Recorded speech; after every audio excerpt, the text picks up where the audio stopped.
नाम जापक ही सबके कल्याण का सामर्थ्य भाव रख सकता। जो निरंतर नाम जप करता है उसमें सब सामर्थ्य आ जाती है। जिन भगवान को तुम नचा रहे हो, अगर वास्तविक उनके तुम सेवक बन जाओ तो तुम्हें सब कुछ प्राप्त हो जाएगा। शालिग्राम भगवान श्री हरि ही है, कोई और नहीं है। यह ऐसा परम धर्म है, कोई भी इस धर्म में चलने वाले को परास्त नहीं कर सकता। ये बात ध्यान से समझ लीजिए। जैसे कोई बहुत बड़ा तांत्रिक है और वो भूतों को वश में करने वाला है और तुम्हारे ऊपर भूत लगा दे, तंत्र के द्वारा मारण मूठ या कोई शाप या किसी तरह का अमंगल, ध्यान दीजिए, इस धर्म की बड़ी महिमा है।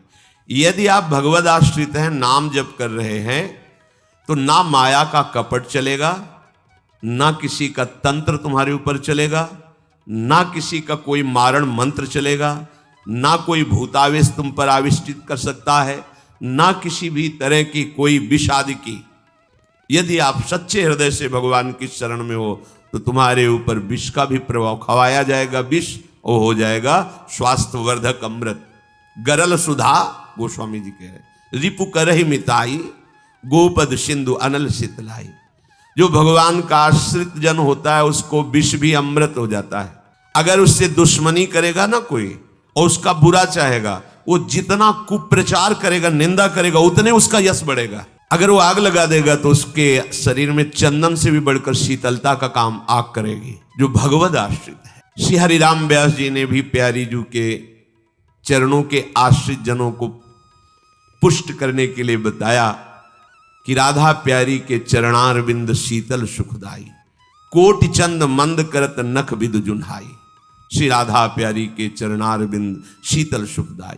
शाप ताप रोग शोक दारुण दुखारी, लाल इष्ट दुष्ट दलन कुंज भवन चारी। हमारी गोरी भूरी प्रियाजू के गोरे चरणारविंद का जिसने आश्रय ले लिया है, शरणागति ले ली है और राधा राधा नाम जप करता है, तो किसी भी ऋषि का साप उस पर लागू नहीं होगा। हरिराम व्यास जी कह रहे ये विशाखा सखी के अवतार है, कह रहे शाप कोई लागू नहीं होगा उसके ऊपर। ताप दैविक भौतिक ताप उसका स्पर्श नहीं कर सकता। कोई भी पाप उसे अपने अधीन नहीं कर सकता। किसी का भी तंत्र मंत्र उसके ऊपर लागू नहीं हो सकता, क्योंकि ये चरणारविंद लालजू के भी इष्ट है और ये चरणारविंद दुष्टों की दुष्टता का दलन करने वाले और हृदय में प्रेम प्रकाशित करने वाले हैं। कोई भी भयानक से भयानक रोग तुम्हारे शरीर पर हो सकता है, पर वो तुम्हें अधीन नहीं कर पाएगा। शाप ताप रोग शोक, बड़ी से बड़ी हानि होने पर भी तुम्हें शोक स्पर्श नहीं करेगा। प्यारी जू के चरणों का जिसने आश्रय ले लिया है, ये ऐसा परम धर्म है कि इसके आश्रित को कोई भी तंत्र मंत्र मूठ मारण भूत प्रेत पिशाच पिशाचनी कोई भी नहीं स्पर्श नहीं कर सकता। ध्यान रखना।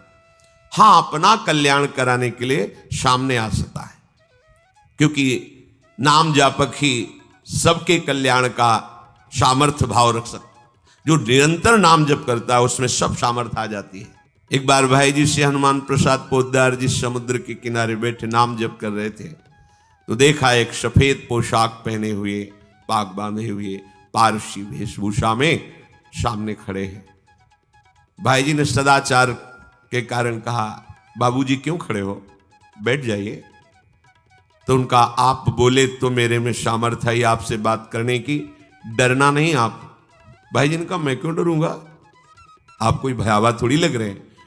बोले लग नहीं रहा, लेकिन भयावा हूं, मैं प्रेत हूं। भाई जी को कोई बात नहीं। जो भगवत भजन में ये सब कई जगह ऐसा घटना में, गंगा किनारे जैसे श्मशान है, ऐसा नहीं कि प्रेत योनि नहीं होती, होती है, पर वो प्रभाव नहीं दिखा सकती। ऐसे प्रत्यक्ष देखा है। भाई जी ने कहा कि तो आप हमारे पास क्यों आए हो। बोले अपना उद्धार कराने की। मुझे गीता कंठस्थ है, बहुत से शास्त्र कंठस्थ हैं, पर कुछ ऐसी मेरे से गलतियां हो गई जिनके परिणाम रूप मुझे प्रेत योनि प्राप्त हुई है। फिर मुझे आंतरिक संकेत हुआ है कि आप हमारा कल्याण कर सकते हो। भाई जी ने कहा, तो बड़े आश्चर्य की बात है कि आपको गीता कंठस्थ है और फिर आप प्रेत योनि में। गीता के एक श्लोक बोल दे तो प्रेत तो मुक्त हो जाता है। बोले मुझे से कुछ ऐसे भयानक अपराध हो गए, जैसे गुरुद्रोह है, वैष्णव अपराध, ये बड़े भयानक अपराध होते हैं। जब किसी का पतन होना होता है तो माया यही खेल खिलवाती है, क्योंकि और सब पाप हैं वो दरस परस अगनाश, गुरुजनों के, संतों के दर्शनों से ही नष्ट हो जाते हैं। लेकिन संत द्रोह, नाम जापक वैष्णव द्रोह, गुरु अवज्ञा, गुरुद्रोह, ये भयानक अपराध होते हैं। इनसे दुर्गति हो जाती। अपना कल्याण करने के लिए कोई ऐसा भले, नहीं तो किसी भी भक्त के सामने, भगवद आश्रित नाम जापक के सामने किसी का चेटक नहीं चलता है। जिसने भगवान नाम को और भगवद आश्रय को स्वीकार कर लिया, उसे कभी कहीं भी कोई डिगा नहीं, और उसके सामने छल कपट नहीं चल पाएगा। एक श्री मथुरादास जी नाम के महापुरुष हुए हैं। मथुरादास जी तिजारी ग्राम में निवास करते थे। वैसे संतों का जो ग्राम में निवास होता है वो जगत मंगल की भावना से होता है। किसी भी गांव में जहां जो संत वास्तविक भगवत प्रेमी रहते हैं, वहां से भिक्षा लेकर उनको निष्पाप करते हैं, शिक्षा देकर के भगवत प्राप्ति कराते हैं, क्योंकि उनके श्रीमुख से नाम कीर्तन भगवत चर्चा होती ही रहती है। नंद नंदन की अनन्य उपासना करते थे। ये राजस्थान में ग्राम है, तिजारे में, वहां वो रहते थे। जो भी समीप आता वो कुछ ही दिनों में ऐसा भक्ति रंग में रंग जाता, कुछ प्रभु के नाम में प्रीति हो जाती, समस्त असद आचरण छोड़ देता। बहुत से शिष्य हो गए, बहुत से अनुयायी हो गए, पर जो वास्तविक भजन नहीं करते हैं, भेष धारण करके संत का ठग वृत्ति रखते हैं, उनका अलग प्रभाव होता है। वो ज्यादा दिन चलता नहीं। हम कहते हैं नाम घोष से क्या नहीं हो जाएगा, नाटक करने की क्या जरूरत। अरे हम प्रभु के बहुत बड़े प्रिय दास हैं, जो कुछ चाहिए प्रभु अपने आप देंगे। काहे किसी के आगे नाटक करे, छल फैला। किसके आगे? जो बेचारे हैं, ये सब मारे हुए हैं कर्मों के, भोग वासना से जल रहे हैं, और तुम भगवत पार्षद हो करके बात बनी नहीं। तो एक उसी नगर में उनका प्रभाव सुनकर भेषधारी, जो बहुत बड़े तांत्रिक थे, मारण आदि का प्रयोग करने में बड़े सफल थे, पर भेष साधु का रखे हुए थे, अपना प्रभाव दिखाने के लिए वहां उस गांव में पहुंचे। पहचानना बड़ा कठिन होता है। साधु और वेशधारी दोनों में पहचान बहुत कठिन होती। जब तक आप साधु नहीं हो तब तक आप साधु को नहीं पहचान सकते हो, क्योंकि जो वेशधारी स्वांग करेगा वो साधु से भी अच्छा करने की चेष्टा करेगा, क्योंकि स्वांग कर रहा है ना, तो बड़े बड़े भ्रमित हो जाते हैं। दर्शन भक्त अनूप, सेवक जी ने लिखा है, पर रूप न शोभित प्रीति बिनु। और प्रभाव उनका ऐसा, भरम भटकत भूप, बड़े बड़े राजा भ्रमित होकर उनके शिष्य बन जाते हैं। वेश का ऐसा प्रभाव है। इसलिए भगवत ऋषि जी ने एक पद में लिखा है, भेषधारी हरि के उर शालें। जो वेश केवल बनाया है रुपया पैसा के लिए, भोगों के लिए, हमें तो लगता है नहीं बनाना चाहिए, और काम कर लेना चाहिए, क्योंकि इसमें शुद्ध संतों को गालियां पड़ती हैं। शुद्ध भगवत मार्ग के पथिकों का अपराध बनता है, जिससे तुम कुल परंपरागत नष्ट हो जाओगे। जो वेश धारण करके संतों को गालियां दिलाते हैं, कुल परंपरागत नष्ट हो जाएंगे। क्योंकि जैसे आपकी श्रद्धा है किसी संत वेश पर, और आपकी श्रद्धा टूटी, गलत आचरण हुआ, तो आप ही कहोगे सब ऐसे संत होते हैं। ऐसी गालियां दोगे, ऐसा अपराध करोगे, उसका मूल कारण वो बना वेशधारी, इसलिए उसका सर्वनाश होगा। तुम्हारा तो पतन हो ही गया, उसका सर्वनाश हो जाएगा। भगवत ऋषि जी ने जहां भगवत महिमा, संतों की महिमा लिखी है, वहां एक दो पद ये भी लिखे हैं कि वेशधारी हरि के उर शालें। वेश जो केवल कपट वेश बनाए हैं, वो भगवान के हृदय में बड़ा दुख पैदा करते हैं, क्योंकि दासत्व तो भगवान का ही लिए है ना। बोले ये लोग दंभी लोभी कपटी नट से शिष्णोदर को पाले। शिष्ण कहते हैं जनेन्द्री को, उदर कहते हैं रसेंद्री को। उदर का संबंध रसेंद्री से, मतलब रसेंद्री के स्वाद से पेट भरते हैं, और जनेन्द्री भोग के लिए लालायित रहते हैं। पर ये भेष धरे होते हैं भगवान के दासत्व का, साधुता का। बोले गुरु बने घर घर में डोले, नाम धनी का बेचें, परमारथ सपने नहीं जाने, पैसा नहीं को खींचे। कंठी जेबे में रहती है, घर घर में जाकर के कंठी बांधना, रुपए लेना, फसाओ फसाना।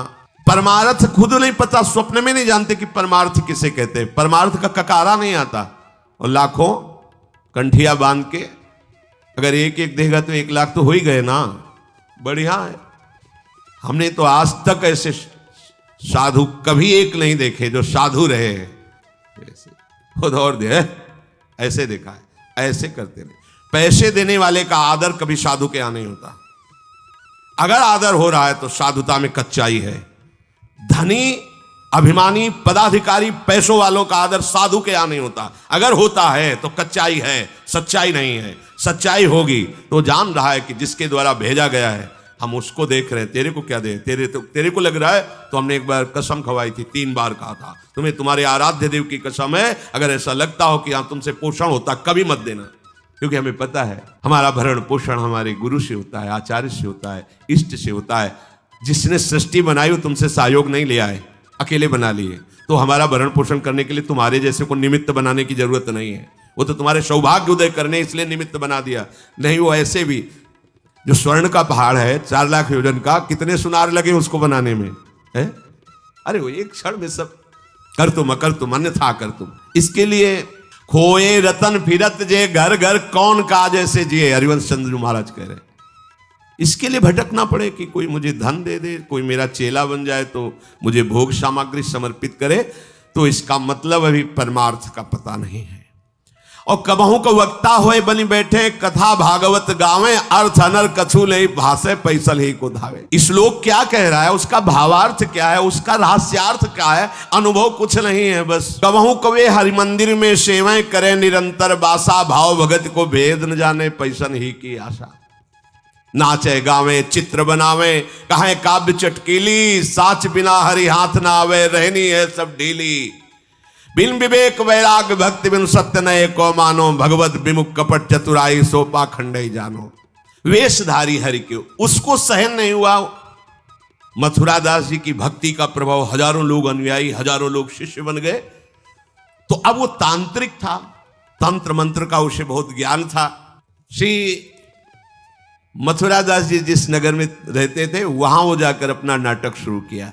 उसने सब जगह प्रचार प्रसार किया। मैं गंडकी नदी में 12 वर्ष तक खड़े होकर के तपस्या करके आया हूं, केवल दूध का आहार करता था। उसके प्रभाव से शालिग्राम भगवान हमारे बस में हो गए। और आप सबको मैं दिखा सकता हूं कि शालिग्राम मेरे वश में है। देख लीजिए, सिंहासन लाता, बाहर रखता, हजारों की भीड़, ऐसे ऐसे करता तो वो ऐसे शालिग्राम उठते और नाचते हुए ऐसे ऐसे ऐसे फिर रख जाते, फिर ऐसे ऐसे ऐसे ऐसे। अब तो सबको आश्चर्य हो रहा, जैसे चुटकी बजा रहा वैसे शालिग्राम की बटिया ऐसे ऐसे ऐसे। लोग भीड़ कटने लगी, क्योंकि अब जैसे राधा राधा कहो, कोई जंतुर नहीं है, कोई भस्म नहीं है, कोई वादा नहीं है, तो फिर कम वहां तो दिखाई दे रहा ना ऐसे। देखो ये सब लगता है ना कि हाँ। अब हमसे पूछो कि हमारे मन में क्या चल रहा है, हमें नहीं पता है। हमें ये देखना है कि हमारे प्रियाजू के मन में क्या चल रहा है। मन मन की रुचि जानिने, मुझे अपनी लाडली की मन की जान के उनकी परिचर्या में रहना है कि तुम्हारे मन की जान के तुम्हारी परिचर्या में रहना है। हाँ, तुम यदि मन से ऊपर उठना चाहते तो हमारी बात मान लो, मन को अधीन करके, और मन के अधीश्वर भगवान में तुम्हारा प्रेम हो जाए, तुम्हारा जीवन कृतार्थ हो जाए। अब वहां नाम नंद नंदन का भजन पद्धति, तो जो कमजोर लोग थे उन्होंने कहा कि आज तक कोई चमत्कार तो दिखाया नहीं मथुरा दास जी ने। देखो ये हैं संत, 12 वर्ष से दूध पी के गंडकी नदी, 12 मिनट भी नहीं खड़ा होगा कभी। अब भेंट जो जितनी चढ़ाएगा उतने उसके दुख नष्ट होंगे। अरे भैया वहां तो रुपया सब समेटता, फिर दूसरे मोहल्ले में पूरे गांव में अब तो जय जयकार, शालिग्राम भगवान को नचा। कोई सेवा की सामग्री लेने गए थे मथुरा दास जी की श्रीअंग सेवा में जो रहते थे संत जन, उन्होंने देखा, वो आए, बोले महाराज एक बड़ा चमत्कारी महात्मा आया, वो कह रहा 12 वर्ष से हम दूध पीकर गंडकी नदी में, वो ऐसे ऐसे करता है तो साल। तो बोले भैया भक्त तो हो ही नहीं सकता, भक्त भला भगवान को अपना प्रदर्शन क्यों बनाएगा और उसके बदले में भेंट लेकर के, ये तो नाटक है भैया। वो देखे भी नहीं थे, बोले ये तो नाटक है, कोई संत ऐसा नहीं कर सकता, कोई भक्त ऐसा, कोई संप्रदायाचार्य से दीक्षित वैष्णव मार्ग में चलने वाला, ये तो अपराध है। तो उनका महाराज जी तो हजारों लोग वहां प्रभावित हो, अच्छा है भगवान उस रूप में। बोले नहीं महाराज, फिर सत्य मार्ग के प्रकाशित करने के लिए आप यहां विराजमान, अगर उसका कपट पाखंड चला तो हजारों लोग धोखे में हो जाएंगे, चलो आप एक बार उसके सामने। तो उनका कहा कि यदि हम उसके सामने गए तो उसका सब ये दुकान बंद हो जाएगा। बोले महाराज जी आप जरूर चलो, क्योंकि आपके चलने से यदि लोगों की श्रद्धा भगवान में वास्तविक लगे तो आप भी तो यही चाहने के लिए यहाँ गांव में वास कर रहे हो। उनको बड़ा दुख हुआ कि एक तो उसको दुख होगा, उसका नाटक बंद होगा, दूसरा कि वो जान क्यों नहीं रहा है जिन भगवान को तुम नचा रहे हो, अगर वास्तविक उनके तुम सेवक बन जाओ तो तुम्हें सब कुछ प्राप्त हो जाएगा। शालिग्राम भगवान श्री हरि ही है, कोई और नहीं है। पर बहुत जब उन्होंने कहा तो कहा चलो अच्छा। सभी शिष्यों ने चरण पकड़ करके मथुरा दास जी को मनाया कि आप वहां चले।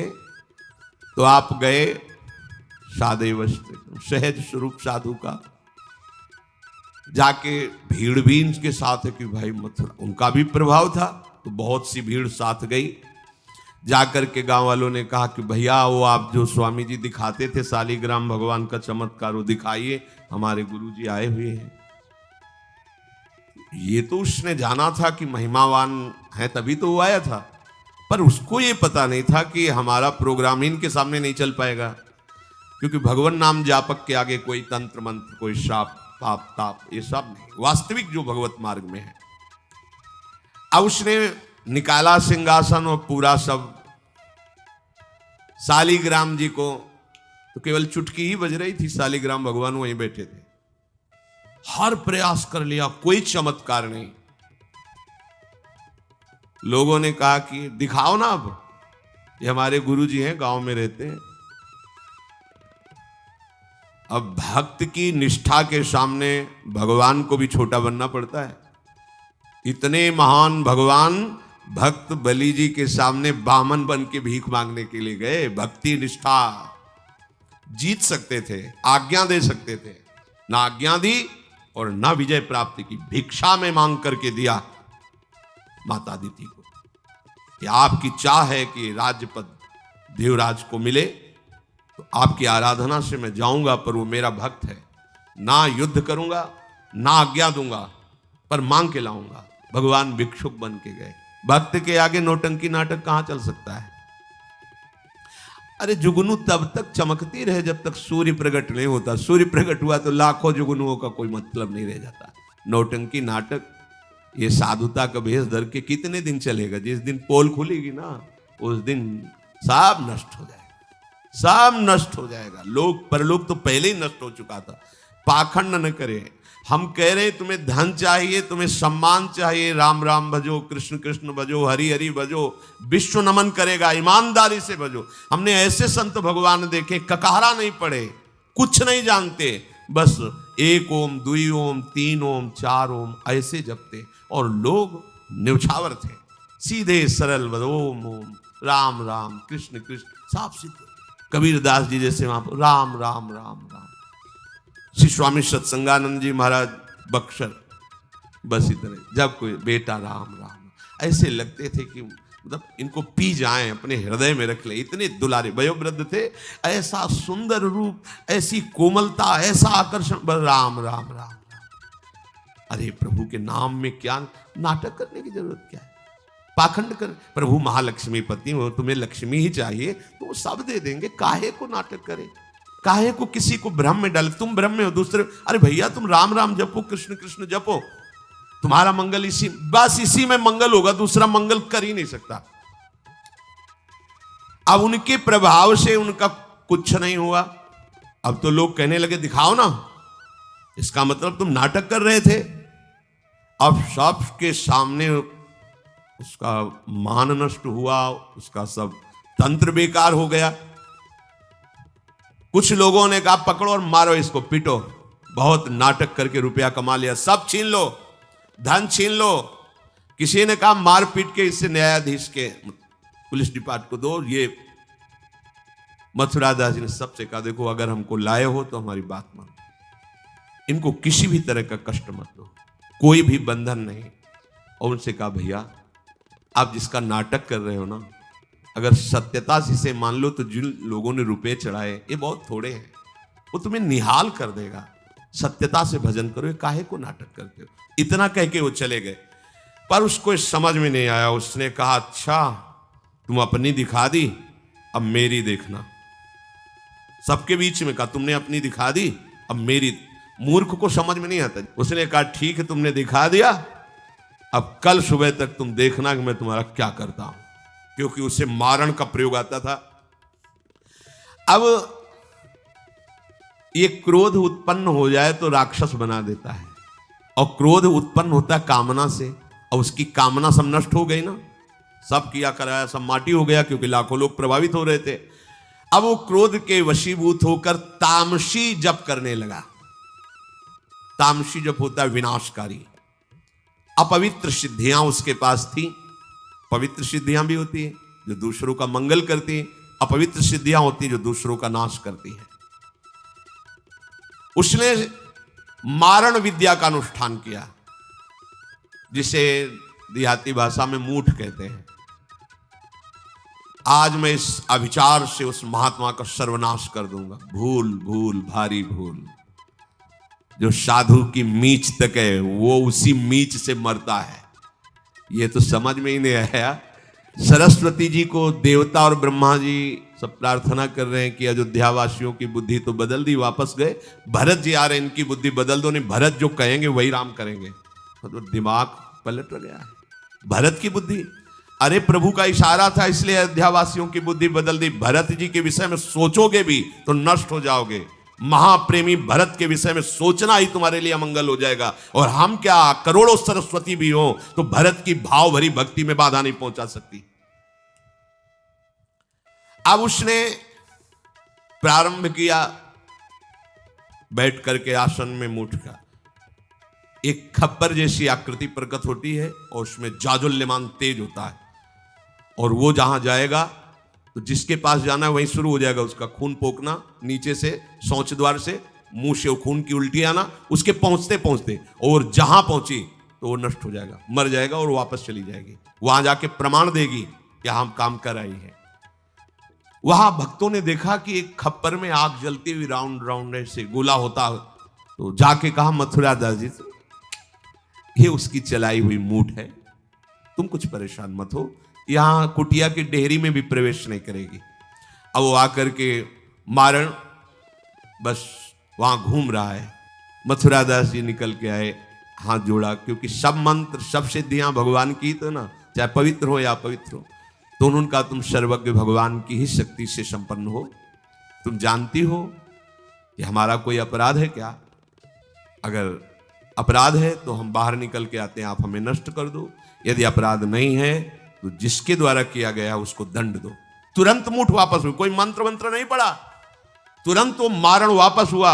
उधर शुरू हो गया उसका खून, नीचे से ऊपर से, जैसा इनके जैसे काशी नरेश को जब पौंड्रक राजा के साथ भगवान ने उद्धार किया तो उसके लड़के का नाम था सुदक्षिण। वो पंडितों से विला बोला ऐसा मारण प्रयोग कर सकते हो कि द्वारिका को मैं द्वारिकाधीश नष्ट कर दे। मंत्र में ताकत होती पर उनको ये पता नहीं था जिससे मंत्र प्रकट हुए भला उन पर कैसे प्रभाव चले। उन्होंने कहा हाँ, तो उनका भारी दक्षिणा देंगे। तो काशी में अनुष्ठान शुरू हो गया और प्रकट हुई कृत्या। ऐसा नहीं, मंत्रों में ताकत होती है। पर भगवान शिव ने प्रकट होकर कहा था कि जो ब्राह्मण भक्त नहीं है, जो ऋषि भक्त नहीं, उसी पर ये मारण का प्रयोग काम करेगा, अन्यथा नहीं। तो भगवान का नाम ही नमो ब्रह्मण्य देवाय गो ब्राह्मण हिताय च। अब मारण कृत्यारूप रखकर द्वारिका को जलाने के लिए गई। द्वारिकावासी भागे, भगवान से कहा। भगवान ने सुदर्शन जी को आज्ञा किया करो हिसाब। भगाते हुए कृत्या को ले गई तो कृत्या ने पहले उन ब्राह्मणों को मारा, सुदक्षिण को मारा, फिर सुदर्शन ने कृत्या को नष्ट किया और पूरी काशी में आग लगा दी। ये भागवत में वर्णन है। भगवत भक्त या प्रभु के ऊपर कोई मारण चलेगा क्या? वो मारण उसी बाबा जी के पास जो नौटंकी कर रहे थे शालिग्राम के नचा, अब तो त्राहिमाम मच गया। और वो संत भगवान गए, क्योंकि पता था कि बचेगा नहीं, मंत्र का प्रयोग है। गए और भगवान नाम उच्चारण किया, कृष्ण कृष्ण कृष्ण। नंद नंदन के उपासक थे और मूठ से कहा शांत हो जाओ। भक्त की आज्ञा का पालन हर मंत्र करेगा, क्योंकि मंत्राधिष्ठात्र भगवान का दास है। शांत हो गई मुंह। और उनसे कहा भैया देखा तुम्हारा ही मंत्र तुम्हारे को अभी मार देता, अब सुधर जाओ। मतलब मृत्यु दशा को प्राप्त हो गए थे। संतों के हृदय में बदला लेने की कहीं कोई वृत्ति नहीं होती। संत कभी नाराज होते हैं तो उसमें मूल देख लेना आप विचार करके। आप जब अपना अमंगल करना अपना, तब वो आपसे नाराज होंगे।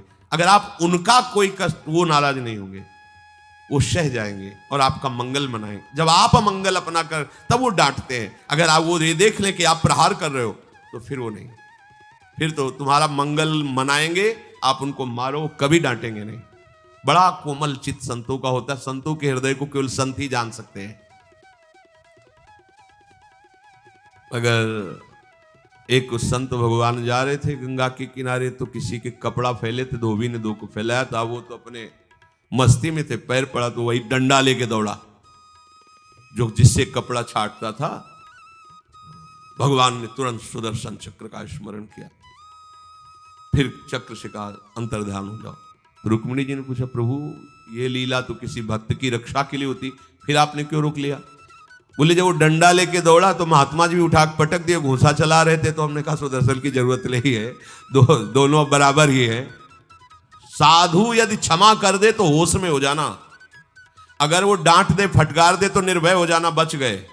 और अगर वो मौन होकर के क्षमा कर दे, कुछ ना बोले, तो उमा क्षमा श्राप होते भारी, फिर जो मालिक हिसाब करेंगे फिर वो सह नहीं पाओगे। इसीलिए भगवत प्रेमी महात्माओं का कोई अपराध न मने, भगवान से मनाना चाहिए कि हे नाथ मेरी कभी बुद्धि ऐसी मलिन ना हो जाए कि आपके नाम जापक, आपके प्रेमी संतों के प्रति हमारा द्रोह भाव हो। भगवान का चरणामृत उतारा, शालिग्राम का उसको पिवाया और बैठा ला और कहा, देखो जिन प्रभु की आराधना प्रभु को अधीन कर लेती है, प्रभु के धाम की प्राप्ति कराती, तुम चंद रुपयों के लिए नाटक कर रहे हो। आज